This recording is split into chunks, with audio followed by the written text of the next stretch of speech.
The morning of December 14, 2012, in Newtown, Connecticut, began like any other. Cold air wrapped itself around the small town, and snow-dusted rooftops shimmered beneath a pale morning sun. Families were bundled up in winter coats, scraping frost off windshields, sipping coffee, and packing school lunches. In homes across the quiet town, sleepy-eyed children tugged on backpacks too big for their small shoulders. 6-year-old Catherine was excited for a gingerbread decorating party. Jesse had drawn a superhero he planned to give his teacher. Grace had asked for her favorite headband. Parents kissed foreheads, called out, "Don't forget your mittens," and promised, "See you after school." Teachers arrived early. Principal Dawn Hawksprung walked the hallways, chatting with staff. The warmth of the building and the laughter of young children created a cocoon of safety. Nothing in that morning hinted at the storm that would soon rip it all apart. Sandy Hook Elementary stood at 12 Dickinson Drive, nestled between tall trees and winding suburban roads. It was a place filled with colorful bulletin boards, tiny desks, and the sounds of ABCs sung in harmony. To parents, it was a sanctuary for their children. To the community, it was a place of pride and peace.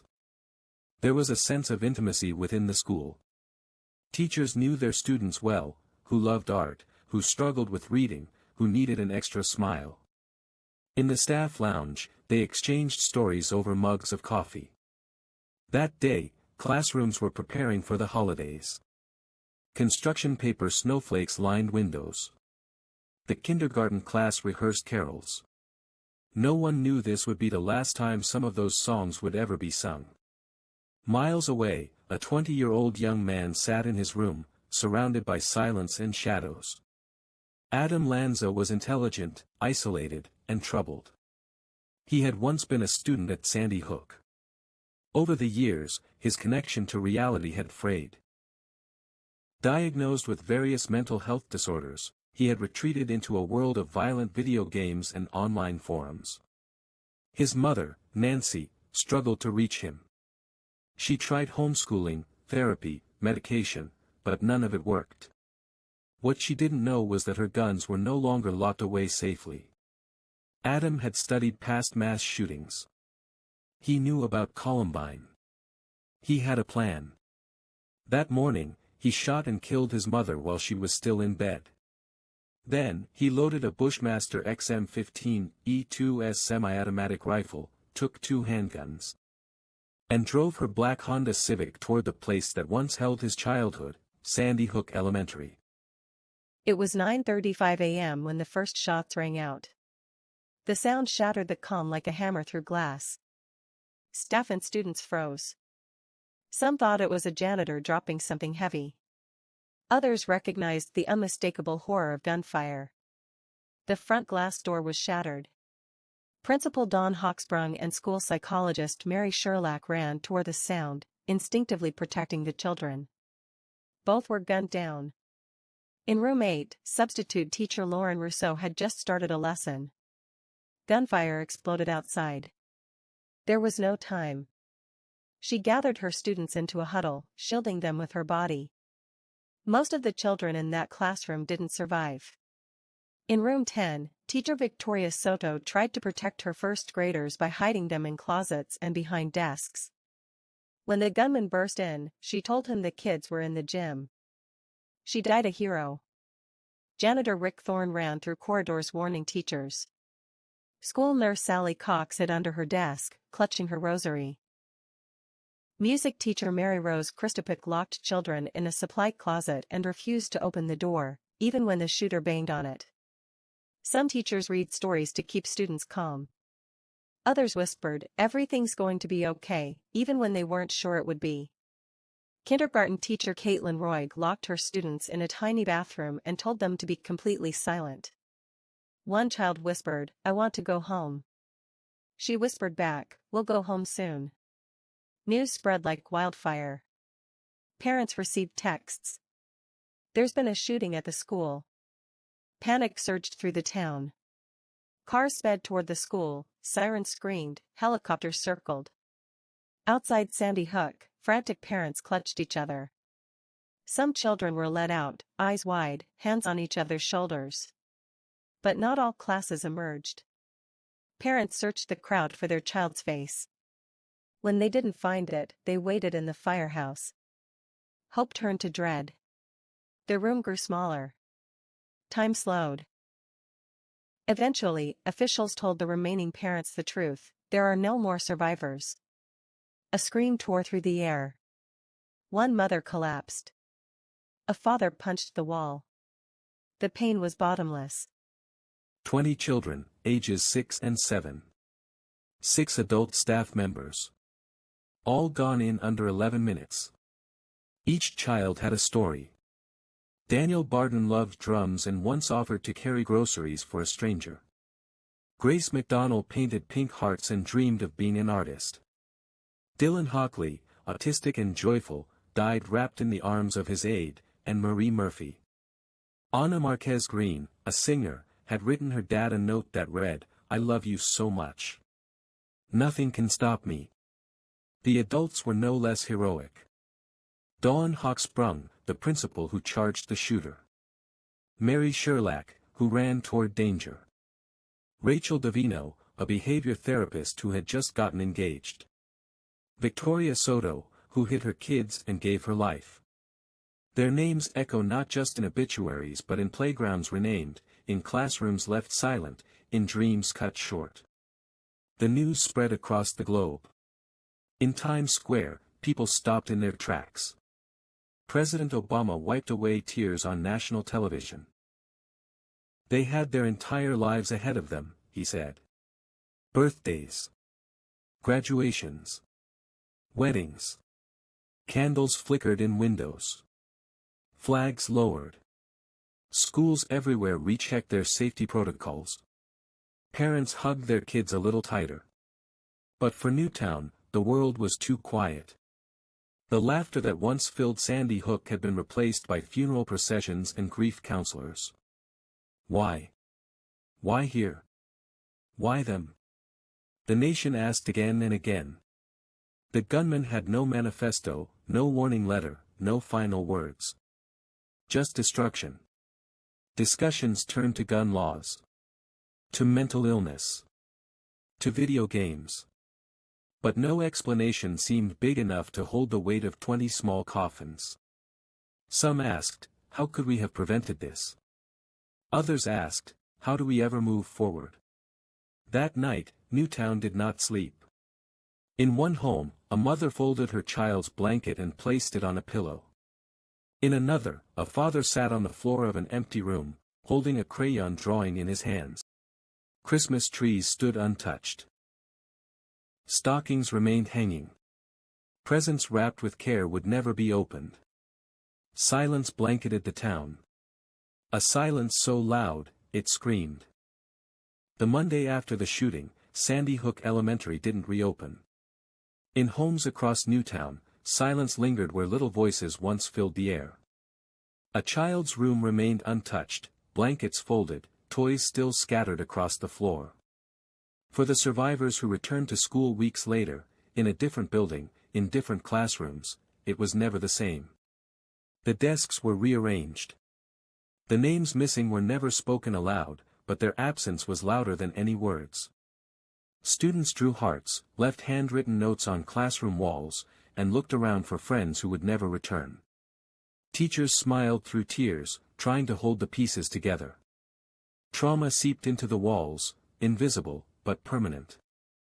Parents of victims found themselves in a new, unwanted world. They were no longer just mothers and fathers, they were now advocates, mourners, and bearers of unimaginable loss. Some slept in their children's rooms. Others wore their child's clothes, refusing to wash the last remaining scent. Scarlett Lewis, Jesse's mother, would later say, "Grief is a forever companion.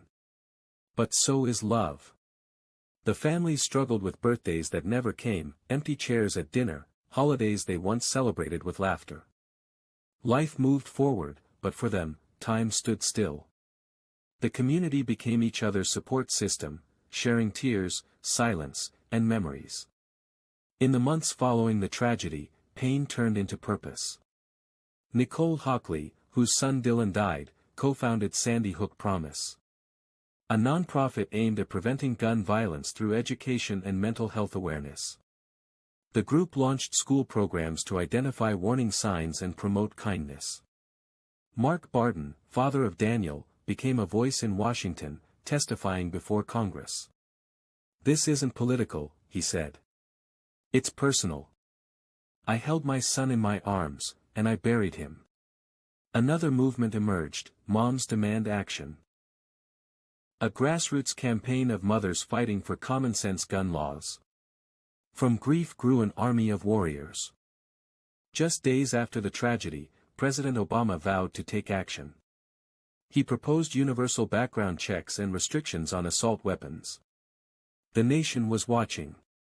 But despite overwhelming public support, Congress failed to pass the legislation. The families sat in the Senate gallery as the vote was cast.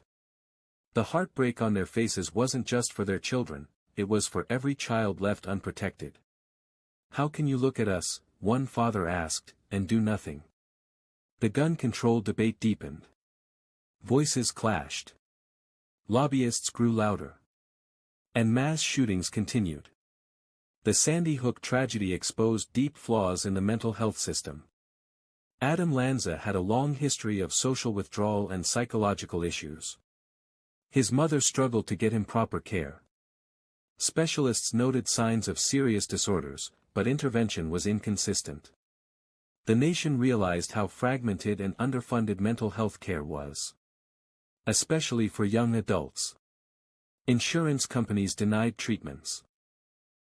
Schools lacked trained professionals. Parents felt helpless. In the years that followed, many advocated for more funding, school counselors, and early intervention programs. But for the families of Sandy Hook, it all came too late. The children who lived through that morning were never the same. Some had nightmares for years. Others couldn't sleep unless their bedroom door was open. A loud sound, a dropped book, a slamming locker, would trigger panic. Therapists worked closely with families, using art, play, and trauma-informed practices to heal their broken spirits. Healing came slowly, and never fully. As the years passed, these survivors grew older. Some chose silence. Others spoke out, becoming voices against violence. One child said at age 14, "I remember her screaming. I remember hiding. I don't remember feeling safe after that." Across the world, tributes poured in. A young girl in London painted 20 hearts. A class in California planted trees. Bruce Springsteen performed a song dedicated to the children. Paul Simon sang "The Sound of Silence" at a funeral.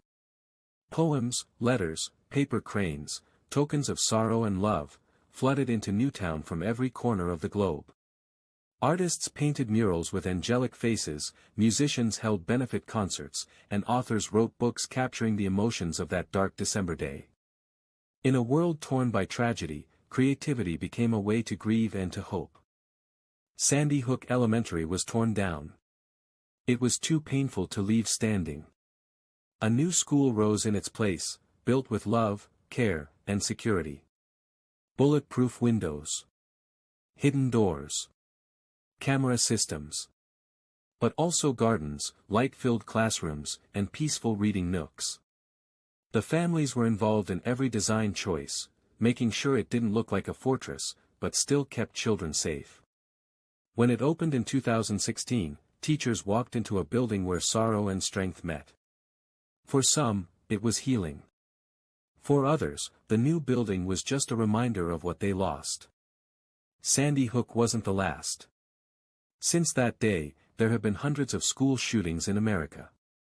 Parkland, Uvalde, Nashville, and more names added to the list, each a headline, each a wound. People still ask, why does this keep happening? Is it the guns? The politics? The culture? The fear? The answers are debated daily, but the victims are not statistics. They are sons and daughters, teachers and heroes. The Sandy Hook families kept fighting. Year after year. Hearing the news of another school shooting never got easier. Each one ripped open old wounds. On the anniversary of the tragedy, candles lined the streets of Newtown. Snow often falls softly, just like it did that day. People gather in silence. Church bells ring 26 times. For some, healing came through action. For others, through memory. For all, the pain never disappeared, it simply changed shape. Yet amidst the heartbreak, something else took root: resilience. Out of tragedy, the Sandy Hook community lit a flame that still burns. The belief that children deserve safety, that love is louder than hate, and that no life should ever end in a classroom. 20 children. 6 educators. One unforgettable day. They are not forgotten. They are not numbers. They are names, laughter, songs, dreams, and stories. They are light. And the world, forever changed by them, still whispers their names in the wind.